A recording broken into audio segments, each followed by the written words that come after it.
on the door of your car. Fresh lollipops. Right. All right, hello everybody. This is Tony, This is Jerzy. and we're here again for another episode of Benchracing with Jerzy and T-Bone. Yeah, it's been a while, but we got back to it. So we were talking earlier about taking a kid to a car show, and I think they got to be a certain age to go to a car show. Out of respect for the cars. Yeah, because you get slobber-handed kids just walk up and next thing you know, you got 10 digits on the side on the door of your car. Fresh lollipops. Right. There's other ways of getting the kids involved. Even at a younger age, right? Yeah, I've always felt that getting them started at home. Make them get your wrenches, get your tools, familiarize them with the tools of the trade. And the curse words of the trade, too. No, I'm only kidding. I think the curse words are equal in every trade. And not only that, it comes. There's no stopping it. It happens. It does. I grew up in a construction family, so my dad wasn't a car guy at all, but he was a builder. Right. And so every summer we had projects, building a deck in the back or whatever, and it was always go fetch me this tool. And that was like the worst because you're going, oh, my God, I got to find that tool in the garage, which more than likely, I put in the wrong place, So unless it was a 10 millimeter, 10 millimeters just fall into this space, and they come with every kit at IKEA. Yeah, it doesn't matter. It falls in the limbo. You can't find a 10 millimeter when you need it. Right. Well, I say forget about all the metric anyway. But and if it took us too long to find the tool, then it was like, all right, you need to clean the garage. So you're spending like 3 days of your summer tearing everything out of the garage. No, I usually brought what was closest. Is this it? It's a hammer. Kids can help, and it's for them. I think for a lot of times, the kids just want to be a part of something. Yeah. Not a whole lot of persuasion happening unless they're already so dug in deep with their apps and. Well, not only that too. When you give some of these younger kids tasks, as you're building a car or as you're doing maintenance, they feel gratified when they achieve that task. Sense of accomplishment. Yeah, and you build on their confidence by allowing them to help you in the garage. To be able to see in a kid's eye as he's helping you with something or even doing it himself with a little bit of guidance, and you see that eye when he realizes, I created that. Yeah. You can't. There's no other. Yeah. What else can comparison you do? to it? No, there isn't. I remember the first time I created something out of a bunch of pieces of metal or built a car. It was gratifying. Man. Right. It really was. Right. And then when I got out here and I built my first car that actually got seen at SEMA, it was nothing better than me seeing that car at SEMA. It really wasn't. Yeah. I could seriously never build another car because that. Now is that 56? Yeah. Yeah. It was to see that thing on the floor at SEMA was amazing to me. It was the best thing ever. Yeah. It is no doubt it's a beautiful car too. All the right stuff on it and design. And I think as far as like getting the kids in the garage, all you need to do is have it available for them. Yeah.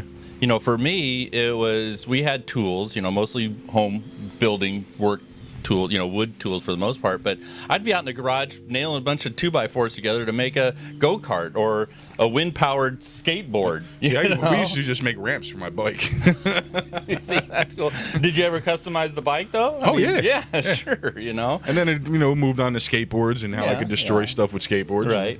I love that commercial where the parents are telling the kids, "Don't take that," Yeah, that was definitely me. That. No, take it. Get hurt. That was me and my three brothers. What are you? You're not taking that to school. I hear Hilda in the background there trying to get through. So just make it available to them. Don't let them be scared of it. Well, that's one thing. That's a kind of what I've always liked about the LA Roadster show. Okay. With it being on Father's Day. It's a real good excuse to take your kids to the car shows. It's definitely set up to encourage the younger generations. Because with it being on Father's Day, that I didn't make it this year, but so did like 100,000 other people didn't make it. Yeah, that's what I heard. But there was like 4 different car shows going on Father's Day weekend. Yeah. I went up to the Brea show. There was one in La Mirada or La Habra. I think it was La Habra. And then the Rodeo Drive always has a Father's Day concours show. Not only that, you're in Southern California, man. You look at SoCalCarCultures.com, and there is a car show almost every day of the week, whether it be a little cruise. Donut Derelicts happens every Saturday morning. I mean, there's a lot of car shows going on. And I literally haven't gotten out to any car shows since June 4th. Oh. That was the last show I've been to. Okay. Yeah, they, Donut Derelicts is about maybe 6 miles south of here. And then about a block away is another donut shop that they're having another Saturday morning show, which I haven't made it to yet, but I've been going to Donut Derelicts a lot lately. And I see a lot of kids. What's neat about like something simple like Donut Derelicts, you get kids, families, dogs. Yeah. Walking their dogs. Well, that's like when we went to the last show that I was at was Buick's at Bates down at Bates Nut Farm. Gorgeous, sprawling landscape in the middle of just mountain country. And here you have nothing but, you have 75, 80 Buick Grand Nationals out there, which for me was... That's a lot in one place. I didn't think that many existed in Southern California. Right. But, and a lot of it has to do with the landscape, too. With some of these places they put on car shows, they encourage you to bring kids. Yeah. Like they had a petting zoo. They had stuff for the kids so you don't overindulge them with the cars. They have a chance to get away from it. And I do appreciate the families that say, "Hey, don't touch that, don't touch that, don't touch that." But to me, I mean, my car's nice, but fingerprint can wipe off. If it's going to inspire a kid, okay, but you got to be careful not to. That's scratch one thing. it, That's one thing too, parents. When you take your kids to car shows, be conscious of what people have into these cars, because don't let your kid just run up and slobber whatever he's got in his hands all over the side. If he's got something sharp on him, just be aware of what's going on. I think we're preaching to the choir. Most people watching this know that. We say that. We say most people, but then I go to car shows and I see somebody just act like. Yeah. It just makes me want to cover my face. A while back, this is like 5 or 6 years ago, we hosted a car show at the Rips Bad Ride. And it was a small thing. I only had a couple weeks to get a show together. We had about a dozen cars, and one of the guys he was a vendor there at the show, and he was very particular. I want the car next to my vendor booth because I don't want anybody getting in it. And it's not like it was a show car. It was a neat, original, old car. And I understood. I said, yeah, it's no problem. I'm sure there's not going to be, there's a bunch of bikers coming to this, I doubt somebody's going to get in your car, but yeah, we'll do it. About halfway through the show, I look across the field of cars, and sure enough, I see these 2 young ladies, probably in their 20s, getting inside his car. Of all the cars, they're getting in his, taking pictures of each other just in the mirror, and all of a sudden he comes running over. I'm thinking they're friends of his, because I can't imagine somebody being that ignorant. And he is livid, of course, it should be. And there he is, like, we're just getting the pictures, like, you don't get in somebody's car. You have to ask permission if you're going to touch somebody's car. Right. I mean, we were at the Grand National Roadster show a few years ago, and there was some woman standing by our 56 with a leather jacket, belt buckles and all, and swinging it around the car. The chains hanging.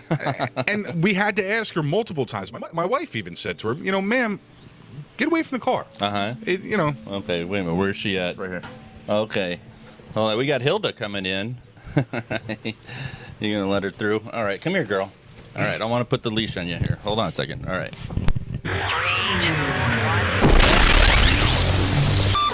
Alrighty, this is William and Davis from PrimerPodcast.com. Pop a top, head on over to the website, have a listen, and check out all the content. We're also on iTunes, Stitcher, TuneIn, and wherever you get your free podcasts.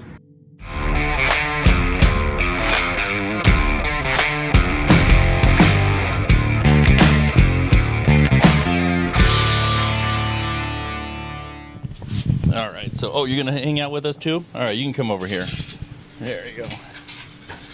All right, so I don't know if you guys can see Hilda there, but she's going to hang out with us.